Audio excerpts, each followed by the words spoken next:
are you laughing about? Like working up the courage here.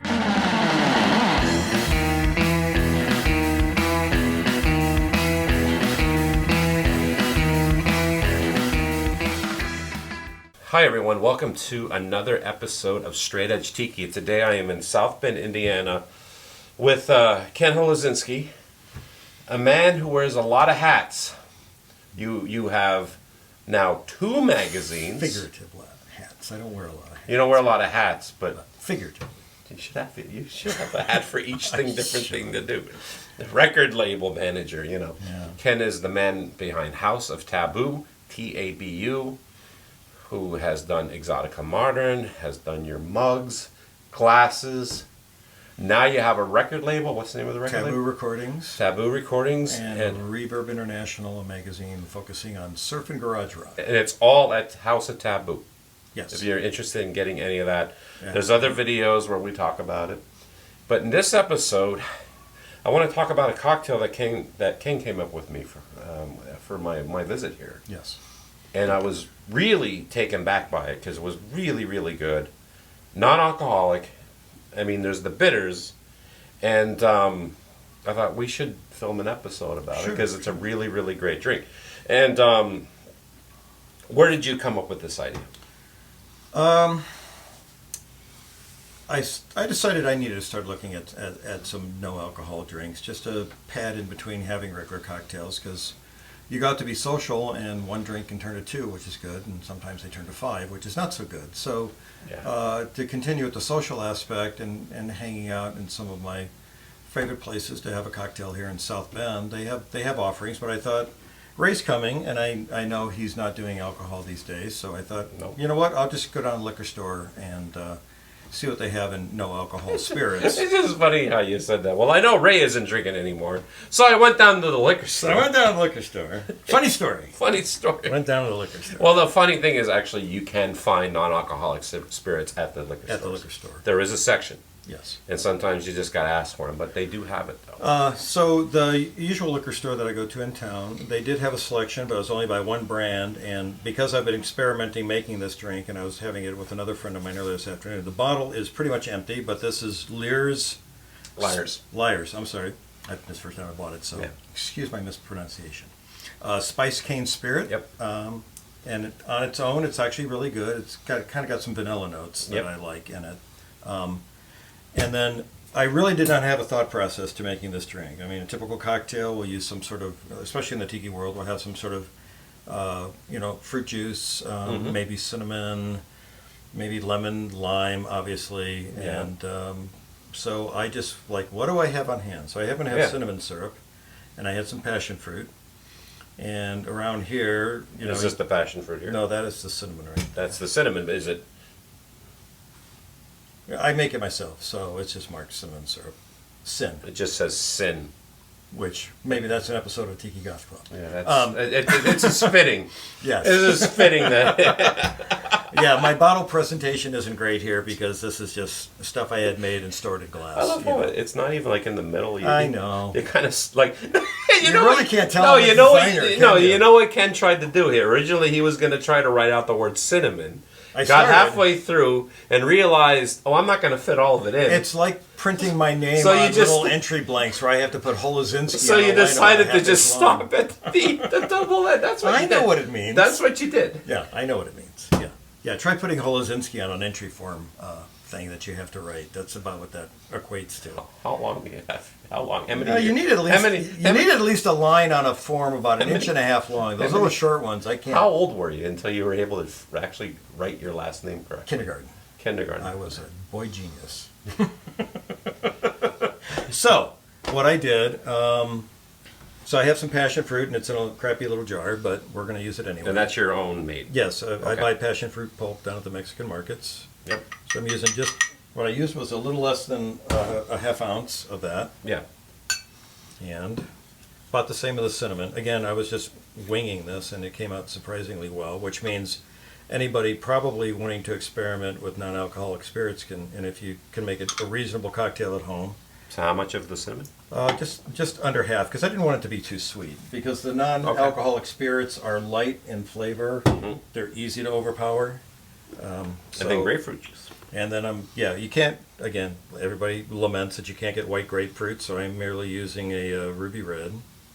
How many ounces? I'm doing an ounce of that just to add some volume to the drink. Okay, so the interesting thing, the fact that you had the cinnamon and the grapefruit, that is Don's mix.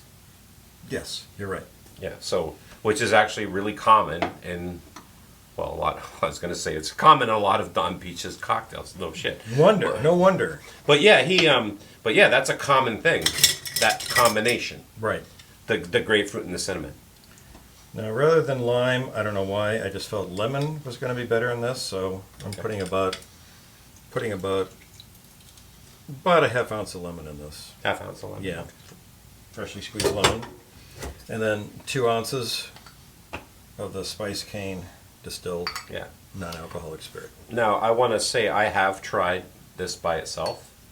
And again, just kind of a disclaimer, a lot of the non-alcoholic rums, they kind of don't taste like rum. No. I'm gonna come out and say it right off the bat. But in cocktails, it works. It does. And what it ends up being is, with a lot of non-alcoholic cocktails, it's all about what's going to give you the body that the rum used to have. Right. And it's a perfect thing for that. I've been making non-alcoholic Mai Tais, and it may be a little sweeter. One thing I noticed with a lot of non-alcoholic cocktails is they tend to be a little bit sweeter, but that's because you're tasting the syrups. Yeah, and you're trying to add some volume juice to the is more. drink, so you're just not having a straight 2-ounce pour of the non-alcoholic spirit. Another thing you can do is you can use club soda. Yes, But I don't want to, because I've just started experimenting with Yeah. this. I'm afraid of diluting the flavor. No, don't. Too I mean- much. Yeah, you can use some club soda. No, I'm Even saying if you sweet. don't have the non-alcoholic rum to Right. use. So what's this? We're adding just a tiny touch of alcohol as I'm using Dash Fire bitters. Okay. Classic Creole bitters, and I'm just putting like 3 or 4 drops in there. Not really a lot. Yeah, and the thing about bitters is that it is alcohol, but we're talking about drops, so it's negligible. Right. If you're gonna get drunk drinking bitters, I don't know. All right, I got my glass back here. I'm gonna strain and then add a little bit of the ice on the top.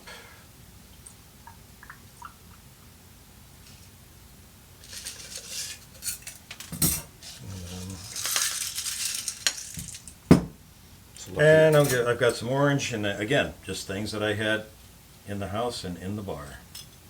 I just like to do it. Lemon and orange.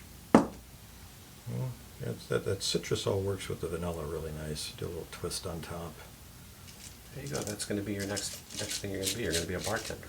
I've been asked to do that. You're going to be I've been avoiding that. You're going to be a mixologist. So I have one for you, Oh, thank you. and I have one for me. Cheers. Cheers. Oh, that's good. What do you think, Ray? You're more the expert than I am. Okay, I'm going to pretend that I didn't drink two of these before we got on stage. But That did happen. it reminds me of a Lost Lake, the Lost Lake cocktail. Remember from Lost Lake?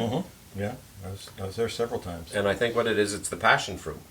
Yeah, It's and the- I didn't put in too much because passion fruit will overpower anything if you put in too much of it. I forget what was in the actual Lost Lake cocktail, but it reminds me of that drink. And It's a nice sipper. It would be a There's- good one for the summer. there's just a little bit of a bite. The thing that I notice with a lot of non-alcoholic cocktails is like, a lot of times you have the alcohol that kind of holds you back. Yeah. I'm just drinking it, And what I notice to make a good non-alcoholic cocktail is you got to have something that bites, something that holds you back a little bit. Yeah, almost like the whatever slight alcohol heat you're going to get from actual Yeah, alcohol. I think with this, it is the lemon and the grapefruit juice. Yes. Yeah. Although it's pink grapefruit juice. A little sweeter, but it's still that tart. I mean, I wonder how this would be if it was with white grapefruit probably be juice. better. I just can never get my hands on any being here in Or maybe Indiana. not though. I really like this drink, Great. and I can taste the orange notes. Like I smell it. Right. That's the first thing I smell. And God damn, this is a great drink. You don't have a name for this one yet? Not yet. Just came up with it today, so I have not put my thinking cap on. Should call it Cinn. Cinn. Cinn. There you go. There you go. That's It's going to be officially named. That's I gonna have be a the big name. glass of Cinn. Ken. No. This is what the name is going to be. Yeah, have the classic Cinn. I think I have a big tall. No, this Hot is glass of what we Cinn. should call it. We should call it Ken Holazinski's Cinn. Like the whole thing. I don't think anybody's going to say that. No. Let alone order it because they can't pronounce my last name. No, but I like that. Let's call it Cinn. There we go. Cinn. It's named.